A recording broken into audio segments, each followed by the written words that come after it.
Assalamualaikum warahmatullahi wabarakatuh.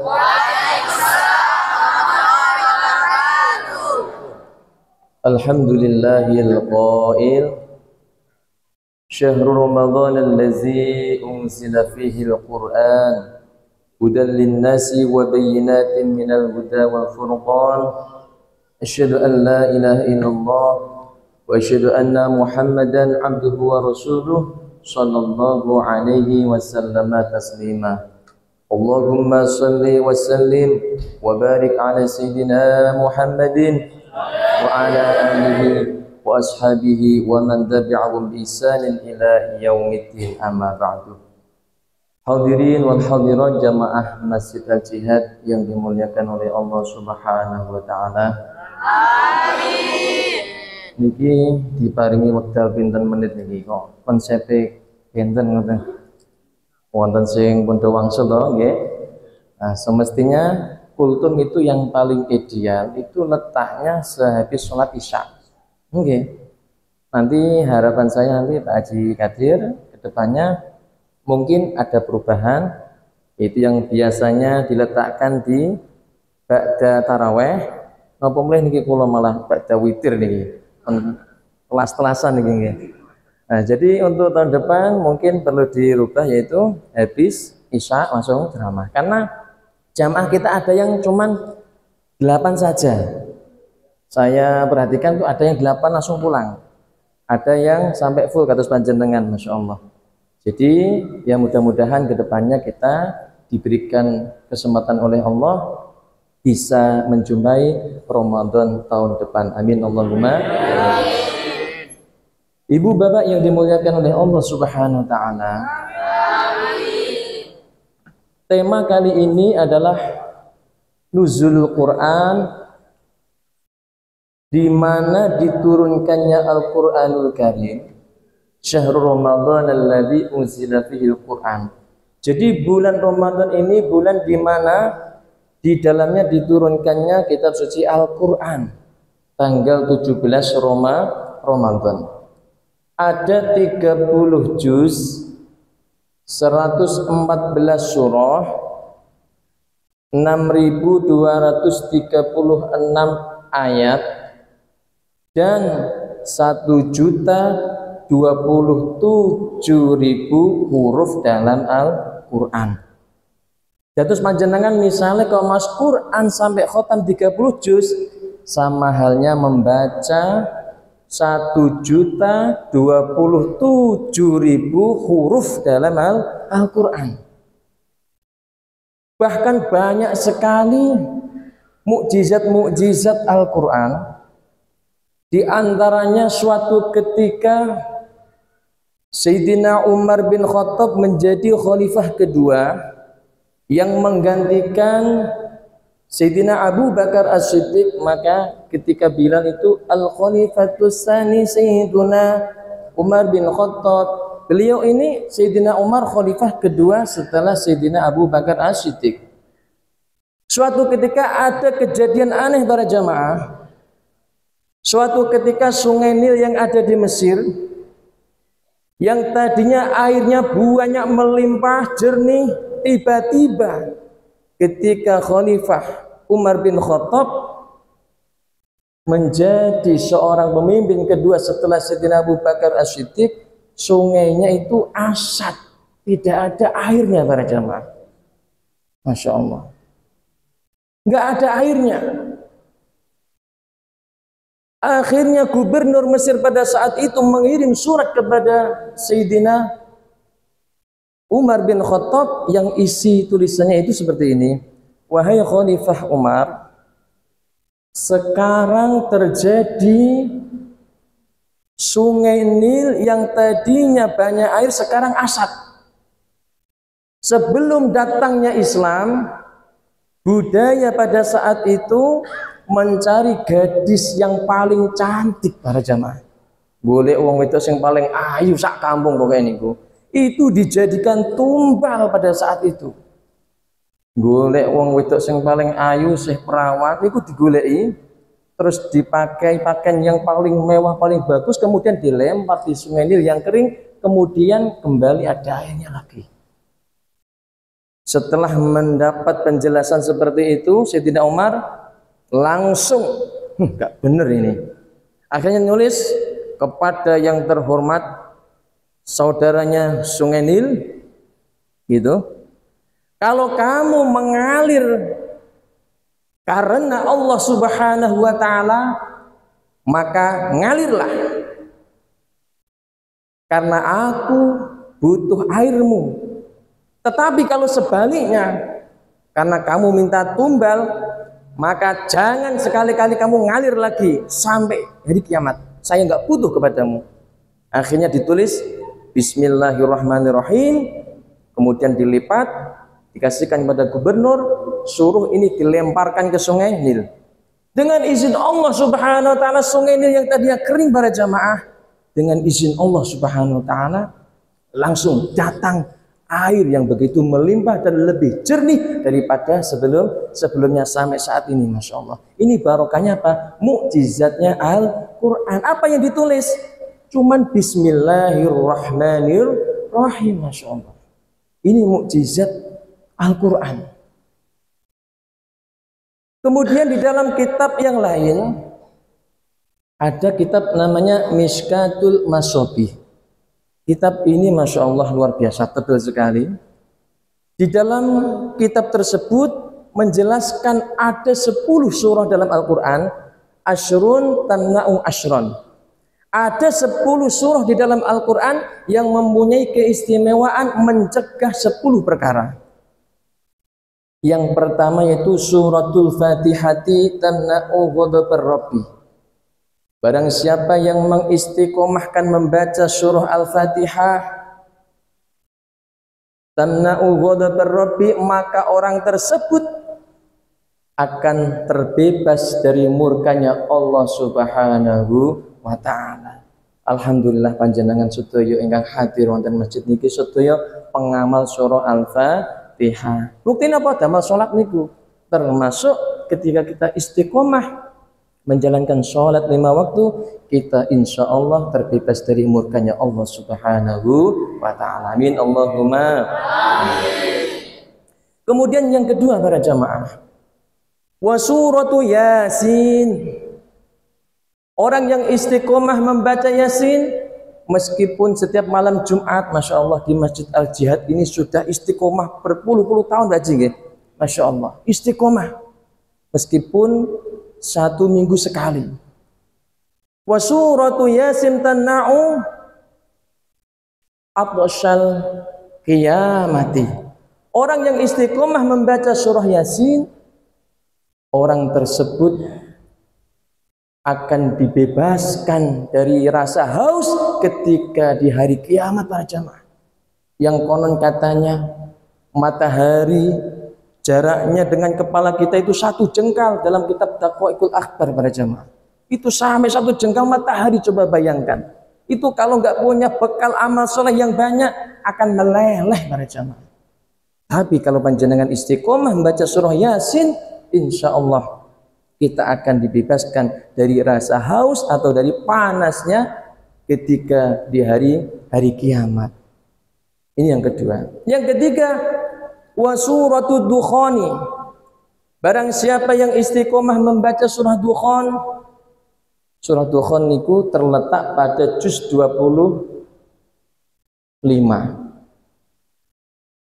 Hamim wal kitabil mubin, inna anzalnahu fi lailatin mubarak, inna kunna munzirin, ila akhir ayat. Orang yang istiqomah membaca surah Dukhan, apa manfaat faedahnya orang yang mengamalkan surah Dukhan ini? Tana'u ahwalal qiyamah. Orang itu akan dijauhkan dari kesulitan-kesulitan ketika di hari kiamat para jamaah. Karena pada hari itu yauma la yanfa'u malun wa la banun illa man atallaha biqalbin salim. Pada hari itu tidak ada manfaatnya harta, malun wala banun, dan anak-anak panjenengan nggak bisa membantu. Semuanya sibuk dengan urusan sendiri-sendiri. Bapak sibuk dengan urusan masing-masing, ibu sibuk dengan urusan masing-masing, tidak ada bisa yang membantu pada hari itu kecuali apa? Illa man atallaha biqalbin salim, orang yang datang dengan hati yang selamat dengan amal soleh para jamaah. Inilah yang harus kita imani, yang harus kita siapkan dari sekarang. Pumbung di bulan suci Ramadan kita masih diberi kesempatan oleh Allah bisa sholat tarawih berjamaah, bisa tadarus. Mari kita maksimalkan. Belum tentu di tahun yang akan datang kita bisa menjumpai para jamaah. Jangan sia-siakan kesempatan ini. Yang punya kelebihan rezeki beramal solehlah dengan apa hartanya. Yang punya ilmu dengan ilmunya. Yang punya tenaga dengan tenaganya. Insya Allah kita termasuk orang yang selamat dunia akhirat. Amin Allahumma amin. Terus nomor pinten? 4. Wa suratul waqi'ati, dan barang siapa yang istiqomah membaca surah Waqi'ah. Iza waqa'atil waqi'ah laisa liwaqa'atiha kadzibah khafidatur rafi'ah ila akhir surah. Orang yang istiqomah membaca surah Waqi'ah tamna'u, orang tersebut akan dijauhkan apa? Tannaul faqra, dari kesulitan harta. Delalah-delalah badhe maam nggih wonten sing didahar, badhe minum nggih wonten sing diunjuk, badhe mlampah-mlampah nggih wonten kendaraan. Serba cukup para jamaah. Orang cukup itu bukan apa-apa yang di ATM-nya miliaran, bukan. Tapi hatinya yang selalu cukup dengan pemberian Allah Subhanahu wa ta'ala. Pernah saya melihat di dalam sebuah kisah nyata, ada seorang kakek-kakek yang jalan. Di situ ada di pinggir jalan orang yang meminta-minta, kakinya dua-duanya patah para jamaah. Apa yang dilakukan seorang kakek-kakek yang menjual sapu lidi? Menjual keliling sapu lidi, bawa pikulan itu. Keliling, melihat ada saudaranya yang sama-sama sepuh saat itu. Apa yang dilakukan? Mengeluarkan uangnya 10.000 para jamaah, 5.000-an dua. Kemudian yang 5.000 dikasihkan. Ini bapak saya kasih, saya punya kono. Loh sampean aja, enggak. Sampean belum dapat apa-apa, saya sudah dapat 10.000. Ayo kita bagi dua, masya Allah. Coba bayangkan, cuman punya uang 10.000 tapi mau berbagi para jamaah. Bagaimana bagi orang yang hartanya miliaran, bahkan triliunan, mereka tidak cukup, mereka tidak puas para jamaah.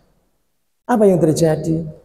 Jangankan mengeluarkan hartanya, harta orang lain diambil para jamaah, disikat, diambil. Karena apa? Ada jiwa yang rakus di dalam hatinya, serba kurang. Inilah yang disebut dengan hubbul hayati wa karahiyatul maut. Cinta kepada dunia dan takut dengan kematian. Semoga kita dihindarkan oleh Allah Subhanahu wa taala. Amin Allahumma amin. Kemudian yang keberapa? Yang sah. Wa suratul mulki, dan barang siapa yang istiqomah membaca surah Al-Mulk atau Tabarak. Tabarakalladzi biyadihil mulku wa huwa ala kulli syai'in qadir. Alladzi khalaqal mauta wal hayata liyabluwakum ayyukum ahsanu amala wa huwal azizul ghafur. Ila akhir surah. Orang yang istiqomah ketika hidup di dunianya membaca surah Al-Mulk atau Tabarak para jamaah, Allah Subhanahu wa ta'ala tamna'u adzabal qabri, akan menjauhkan, menghindarkan, membebaskan dari adab kubur. Masya Allah. Ayo kita bareng-bareng. Programnya apa? Membaca surah Al-Mulk para jamaah. Bebas waktunya, bisa siang, bisa malam, terserah panjenengan. Mumpung masih diberikan kesempatan. Kenapa?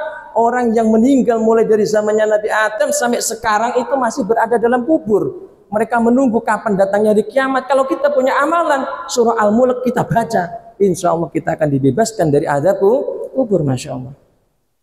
Inilah para jamaah. Mumpung kita masih diberi kekuatan, kesehatan, bacalah sebisanya.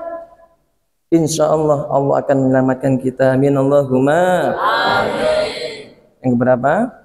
Nah, masih 5 loh, nggih. Tasih sabar gini nggih. Ibu-ibu tasih sabar. Tasih nggih, alhamdulillah. Yang keenam wasuratul Kausari. Orang yang istiqomah membaca surah Al-Kautsar khusumatal khusumai. Orang tersebut akan apa? Tamna'u khusumatal khusumai, akan terhindar dari apa? Permusuhan. Ini cocok bagi orang-orang yang pekerjaannya advokat, itu cocok itu. Biar apa? Terbebas dari permusuhan. Cocok Pak Wahid nih, menjenengan cocok nih. Atau seorang yang istilahnya itu biasa melawan kejahatan-kejahatan, itu cocok sekali mengamalkan surah Al-Kautsar. Berapa kali? Bebas, sebanyak-banyaknya. Karena surah Al-Kautsar ini punya kekuatan yang tidak banyak orang tahu, yaitu bisa menghindarkan dari permusuhan. Dilalah, nggak jadi bertengkar. Seperti itu reaksinya itu. Kalau panjenengan mengamalkan surah apa? Al-Kautsar. Masya Allah, luar biasa nih. Kemudian yang ketujuh yaitu wasuratul kafiruna tamna'u al-kufra indan naz'i. Orang yang istiqomah membaca surah Al-Kafirun baik di dalam sholat atau di luar sholat, bacanya qul ya ayyuhal kafirun la a'budu ma ta'budun ila akhir surah. Orang yang istiqomah membaca surah Al-Kafirun, dia akan terhindar dari apa? Mati su'ul khotimah. Masya Allah. Siapa yang tidak ingin para jamaah kita meninggal dalam keadaan husnul khotimah? Para jamaah pasti menginginkan semuanya. Maka dari itu perbanyaklah membaca surah Al-Kafirun. Syukur-syukur di dalam sholat. Kemudian yang ke-8, ya 8 ya? 8. Wa suratul ikhlasi. Dan barang siapa yang istiqomah membaca surah Al-Ikhlas, tamna'un nifaqah, dia akan terhindar dari apa? Sifat munafik. Orang yang istiqomah membaca kulhu atau Al-Ikhlas, qul huwallahu ahad, Allahus samad, lam yalid wa lam yulad wa lam yakul lahu kufuwan ahad. Istiqomah panjenengan baca itu akan terbebas dari sifat munafik, karena orang munafik itu nerakanya paling dalam. Orang munafik selalu ada. Ini ada lagu seperti itu. Lagu-lagu tentang orang munafik itu nerakanya di paling bawah para jamaah. Paling bawah daripada orang-orang kafir. Naudzubillah. Karena apa? Coba, zaman Nabi itu ada orang yang selalu mengelak, menghindar. Ayo sahabat, besok kita akan mengadakan perang besar-besaran melawan orang kafir Quraisy. Orang-orang yang setia kepada Nabi semangat, persiapannya matang, istrinya menyiapkan bekal pada suaminya, semuanya itu disiapkan. Tapi orang munafik, ya Rasulullah, mohon maaf, Allah izin, perut saya sakit ya Rasulullah, gitu. Setiap diajak perang mesti enten mawon. Nah ini orang-orang seperti ini zaman Nabi luar biasa. Makanya kata Nabi, orang yang munafik itu nerakanya paling dalam daripada orang-orang kafir. Naudzubillah. Semoga kita dijauhkan dari sifat munafik. Amin Allahumma. Amin. Kemudian yang ke-9, wasuratul falaki. Orang yang istiqomah membaca surah Al-Falaq, qul a'udzu birabbil falaq min syarri ma khalaq wa min syarri ghasiqin idza waqab, ila akhir surah. Tamna'u hasadal hasidina, akan dijauhkan, akan dibebaskan oleh Allah dari apa? Sifat iri hati para jamaah. Ini obatnya orang yang punya penyakit hati, diperbanyak baca apa? Surah Al-Falaq. Insya Allah dengan keberkahan surah Al-Falaq tersebut, dengan mukjizat surah Al-Falaq tersebut, akan dijauhkan dari apa? Iri hati. Yang terakhir sebagai penutup para jamaah yang dimuliakan oleh Allah, wa suratun nas tamna'ul waswasa. Orang yang istiqomah membaca surah An-Nas, qul a'udzu birabbin nas, malikin nas, ilahin nas, ila akhir surah. Orang tersebut akan dijauhkan dari penyakit gila para jamaah. Waswas itu kan penyakit jiwa itu. Kalau panjenengan istiqomah membaca surah An-Nas, insya Allah akan terbebas dari apa? Penyakit gila atau penyakit jiwa. Mudah-mudahan sedikit yang bisa saya sampaikan ini berjamaah bisa bermanfaat bagi kita semua. Tapi khusus bagi saya yang menyampaikan, adapun kekurangan ataupun terlalu lama, mohon maaf yang sebesar-besarnya. Wallahul muwaffiq ila aqwamit thoriq. Assalamualaikum warahmatullahi wabarakatuh.